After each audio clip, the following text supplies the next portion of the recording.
Olá, meus amados. Eu sou o pastor Lourildo Costa. Pertencemos à Igreja Assembleia de Deus, Ministério Missão Europa no Brasil. E o nosso presidente é o apóstolo José Antônio de Castro. Os nossos endereços aqui no Brasil são os seguintes: Avenida Presidente Tancredo Neves, número 288, bairro Vista Alegre, Barra Mansa, estado do Rio de Janeiro. Também em Coatis, Rua Delfim Frois, número 55, Centro. No distrito de Falcão. Falcão é distrito do município de Coatis. Rua Major Carvalho, número 154. E nossa sede no bairro Mangueira, município de Barra Mansa, Rua Manuel Martins, número 35. Em Volta Redonda, Rua Belém, número 347, bairro Santo Agostinho. Temos como referência o Colégio Municipal Jaime Martins.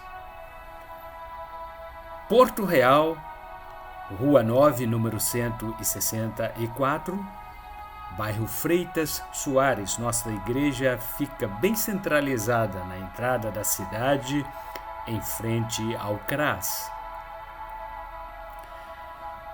Ainda Santa Isabel do Rio Preto, distrito do município de Valença, estado do Rio de Janeiro.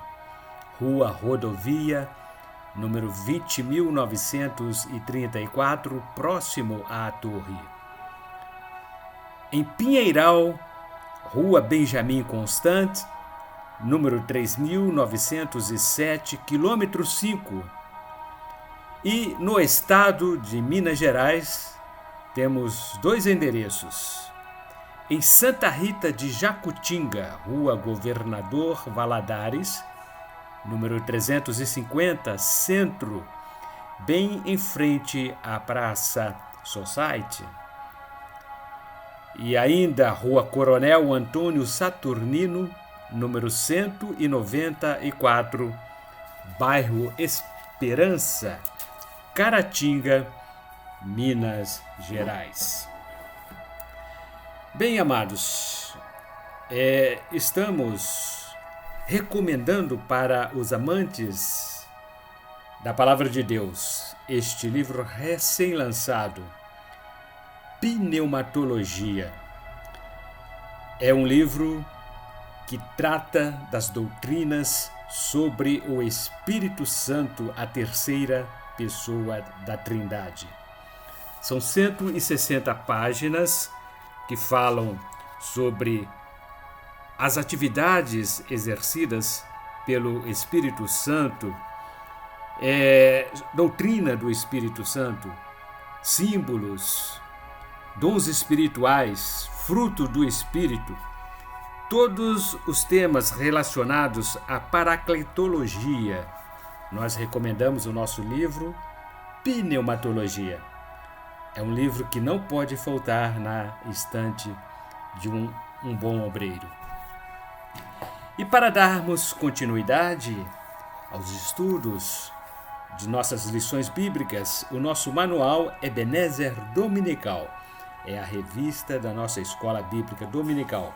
É um órgão oficial do nosso Ministério Missão Europa.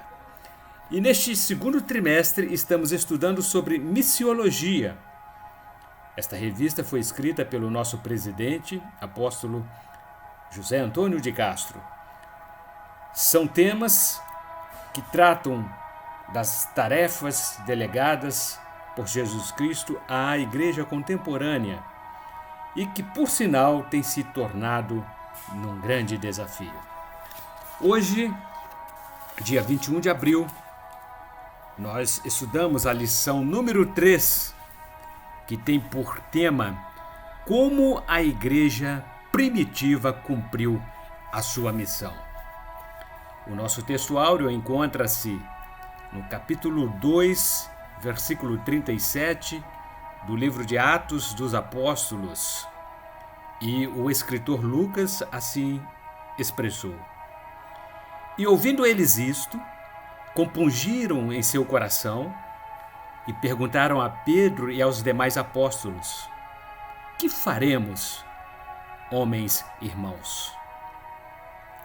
Verdade aplicada, a igreja primitiva cumpriu o seu papel tendo por fundamento a doutrina bíblica, a harmoniosa comunhão entre os crentes, o partir do pão e a oração. Os objetivos específicos desta lição número 3 são os seguintes: explicar como a igreja primitiva realizou missões, compreender a importância da missiologia e descrever as maneiras de evangelismo e missões realizados pela igreja primitiva. Os nossos textos de referência, vamos encontrá-los no capítulo 2 de Atos dos Apóstolos, a partir do versículo 38 até o versículo 43. E disse-lhes Pedro: Arrependei-vos, e cada um de vós seja batizado em nome de Jesus Cristo, para perdão dos pecados, e recebereis o dom do Espírito Santo. Porque a promessa vos diz respeito a vós, a vossos filhos e a todos os que estão longe, a tantos quantos Deus nosso Senhor chamar. E com muitas outras palavras isto testificava e os exortava, dizendo: Salvai-vos desta geração perversa. De sorte que foram batizados os que de bom grado receberam a sua palavra. E naquele dia agregaram-se quase 3.000 almas. E perseveraram na doutrina dos apóstolos, e na comunhão, e no partir do pão, e nas orações. E em toda a alma havia temor, e muitas maravilhas e sinais se faziam pelos apóstolos. Introdução: igrejas que permanecem estagnadas ou em declínio espiritual, geralmente são igrejas que deixaram para trás os princípios bíblicos que norteiam as práticas do processo de evangelizar determinado por Jesus. O exercício de extrair os elementos basilares da ordem deixada por Cristo permeia a história bíblica, e isso tem sido a marca maior da evangelização dos povos e nações. E o tema do tópico primeiro: como a igreja primitiva cumpriu a sua missão. Pedro, porém, pondo-se em pé com os 11, levantou a sua voz e disse-lhes: Homens judeus, e todos os que habitais em Jerusalém, seja-vos isto notório, e escutai as palavras. Atos dos Apóstolos, capítulo 2, versículo 14. A igreja primitiva iniciou a grande comissão determinada por Cristo, dando testemunho de que Jesus havia ressuscitado dentre os mortos. E o título do subtópico 1.1: No dia de Pentecoste. A igreja primitiva deu início ao seu papel de disseminar o Evangelho de Cristo a partir da descida do Espírito Santo sobre os discípulos que permaneceram reunidos no cenáculo durante um período de 10 dias após a assunção de Jesus ao céu. Eles foram testemunhas oculares dos últimos acontecimentos. Deus ressuscitou a este Jesus, do que todos nós somos testemunhas. Atos dos Apóstolos, capítulo 2, versículo número 32. Subtópico 1.2: No Sermão do Tempo. Os irmãos da igreja primitiva deram testemunho sobre o Cristo ressuscitado, o Cristo ressurreto, após a descida do Espírito Santo na inauguração da igreja, pregando e anunciando dentro ou fora do templo. O qual, vendo a Pedro e a João que iam entrando no templo, pediu-lhe que lhe dessem uma esmola. E matastes o príncipe da vida, ao qual Deus ressuscitou dentre os mortos, do que nós somos testemunhas. Atos dos Apóstolos, capítulo 3, versículos 3 e 15. Tópico ou subtópico 1.3. No sermão de Pedro. Pedro foi enviado pelo Espírito Santo à casa de Cornélio, o centurião, homem justo e temente a Deus, e que tem bom testemunho de toda a nação dos judeus. Foi avisado por um santo anjo para que mandasse chamá-lo à sua casa e ouvisse as suas palavras. Atos dos Apóstolos, capítulo 10, versículo 22. Pedro chegou à cidade de Cesareia e Cornélio já o esperava, reunido com um bom número de pessoas.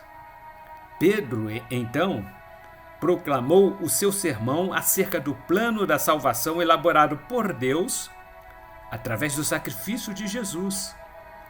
E nós somos testemunhas de todas as coisas que fez, tanto na terra da Judéia como em Jerusalém, ao qual mataram, pendurando-o no madeiro. A este ressuscitou Deus ao terceiro dia e fez que se manifestasse, não a todo o povo, mas às testemunhas que Deus antes ordenara, a nós que comemos e bebemos juntamente com ele, depois que ressuscitou dentre os mortos. E nos mandou pregar ao povo e testificar que ele é o que por Deus foi constituído juiz dos vivos e dos mortos. Atos dos Apóstolos, capítulo 10, versículos 39 a 42. Tópico número 2, no sermão de Paulo. Barnabé e Paulo, saindo da cidade de Perge, da Panfília, chegaram a Antioquia, da Pisídia, e entraram para uma reunião na sinagoga dos judeus num dia de sábado.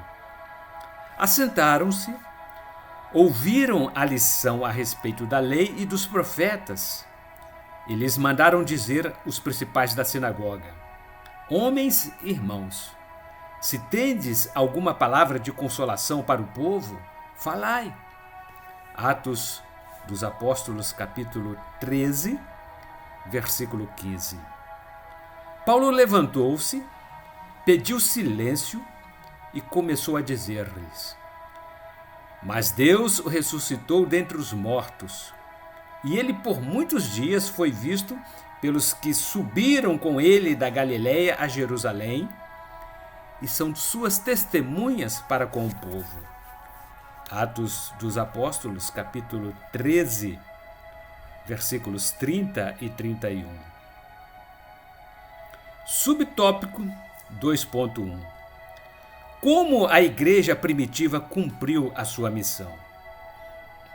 Uma outra maneira que a igreja primitiva cumpriu a sua missão de evangelizar os povos e nações foi através do Espírito Santo, que a deu poder para testemunhar sobre a obra regeneradora de Cristo Jesus. O Espírito de Deus reveste os crentes com poder e graça para testemunhar. Mas recebereis a virtude do Espírito Santo, que há de vir sobre vós, e ser-me-eis testemunhas tanto em Jerusalém como em toda a Judéia e Samaria e até aos confins da terra.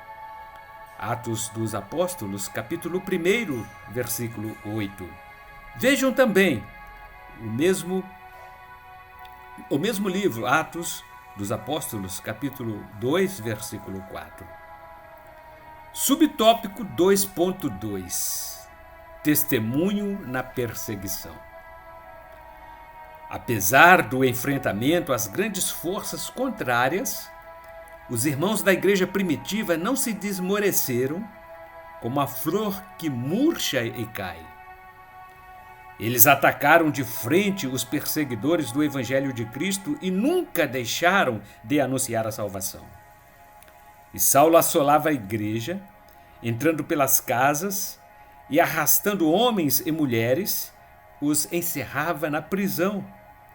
Mas os que andavam dispersos iam por toda parte anunciando a palavra. E, descendo Filipe, a cidade de Samaria, lhes pregava a Cristo.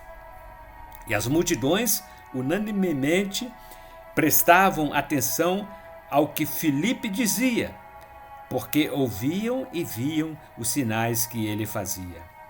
Atos dos Apóstolos, capítulo 8, versículos 3 a 6. Subtópico 2.3. O Espírito Santo era o agente de convencimento e transformação de todos os que ouviam e davam crédito à palavra de Deus anunciada pelos apóstolos. Neste tópico, falaremos sobre a multiplicação dos crentes. Paulo chegou a Jerusalém, todos o temiam devido à sua fama de perseguidor do Evangelho. Mas o Espírito Santo ungiu e ele falou ousadamente do nome poderoso de Jesus. Falava e disputava também contra os gregos, mas eles procuravam matá-lo. Atos capítulo 9, versículo 29. Os irmãos da igreja de Jerusalém acompanharam-no até Cesareia e o enviaram até a cidade de Tarso.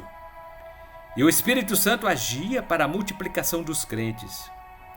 Assim, pois, as igrejas em toda a Judéia e Galiléia e Samaria tinham paz, e eram edificadas, e se multiplicavam, andando no temor do Senhor e consolação do Espírito Santo. Atos capítulo 9, versículo 31. Tópico número 3. Desenvolvimento das vocações missionárias. Com a descida do Espírito Santo no dia de Pentecoste, todos foram cheios de poder e houve uma explosão de vocações missionárias no meio da igreja. Era o mover do Espírito do Senhor quem lhes despertava a chamada missionária da parte de Deus. E, passando pela Frígia e pela província da Galácia, foram impedidos pelo Espírito Santo de anunciar a palavra na Ásia. E, quando chegaram a Mísia, intentavam ir para Bitínia, mas o Espírito não lhe permitiu. E, tendo passado por Mísia, desceram a Troade. E Paulo teve de noite uma visão, em que se apresentou um homem da Macedônia e lhe rogou, dizendo: passa à Macedônia e ajuda-nos. Atos dos Apóstolos, capítulo 16, versículos 6 a 9. E o título do subtópico 3.1: Como pode uma igreja tornar-se evangelística? Existem muitas razões para uma igreja tornar-se missionária e evangelística. Nos cultos públicos dominicais, as mensagens devem estar focadas na evangelização. Quando e como a igreja deve proceder assim? Quando os crentes estiverem livres de toda sorte de embaraços. Portanto, nós também, pois que estamos rodeados de uma tão grande nuvem de testemunhas, deixemos todo o embaraço e o pecado que tão de perto nos rodeia e corramos com paciência a carreira que nos está proposta. Hebreus capítulo 12, versículo 1. Subtópico 3.2. Como pode uma igreja tornar-se evangelística? Uma outra maneira da igreja tornar-se evangelística é formando uma equipe de irmãos responsável em cuidar daqueles que tomam a decisão de seguir a Cristo Jesus. Para iniciar o planejamento de evangelização, é preciso observar as ações implementadas pelas igrejas com o intuito de realizar uma autoavaliação. Algumas perguntas podem ajudar durante esse processo, como por exemplo, quais ações de evangelização estão dando certo? Quais ações deram errado e por quê? Pelo menos uma vez ao ano, deve colocar-se em prática a implementação de um seminário voltado para o evangelismo. Subtópico 3.3. Como pode uma igreja tornar-se evangelística?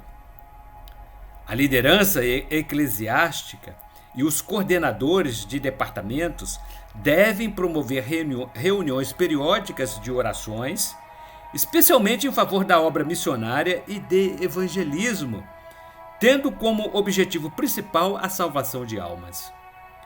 Os membros da igreja devem ser motivados, mobilizados para trazerem novos convidados para os cultos evangelísticos.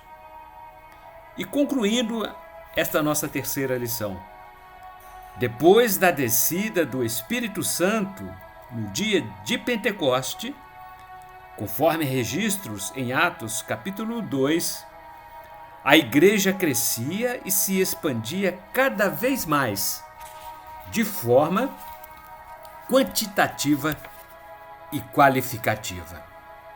Devido à velocidade vertiginosa do crescimento da evangelização, sob a responsabilidade da igreja primitiva e a falta de uma gestão bem definida, era esperado que os problemas também surgissem de maneira estrondosa. Com isso, os deveres tornaram-se grandes demais para que apenas os apóstolos pudessem resolvê-los. Foi necessário o envolvimento de todos os crentes para o pleno desenvolvimento da obra missionária e de evangelização. Como reflexão, queremos deixar algumas observações. Temos ciência de que o crescimento da igreja depende de um processo gradativo, pois exige muito esforço de seus membros interessados, trabalho, envolvimento, persistência paciente e confiança completa em Deus, o dono da obra. Tendo tudo isso em vista, é preciso que a igreja elabore planos e estratégia visando o seu próprio crescimento, conforme sua visão e possibilidades. Todavia, muitos pastores almejam o crescimento da igreja como um processo rápido, como se não fosse necessário o emprego de ferramentas e pessoas habilitadas para o serviço. Em consequência da falta de visão amplificada, seus projetos acabam frustrando-os por não enxergarem resultados imediatos. Tendo em vista tudo isso, uma coisa confirma-se: a falta de determinação da liderança eclesiástica é um dos fatores principais quando falamos da estagnação da igreja e dos aspectos que impedem o seu crescimento nos dois sentidos, quantitativo e qualificativo. Dessa forma, ter estratégias e programas pontuais é uma das formas de grande eficiência para se manter entusiasmado e trabalhando. Hoje, a igreja oscila entre a numerolatria e a numerofobia. Há igrejas que buscam o crescimento a qualquer custo e comprometem a integridade da pregação. Há outras que se conformam com a ausência de crescimento e comprometem a urgência da pregação. A igreja primitiva cresceu como resultado da oração, pregação e revestimento do poder do Espírito Santo.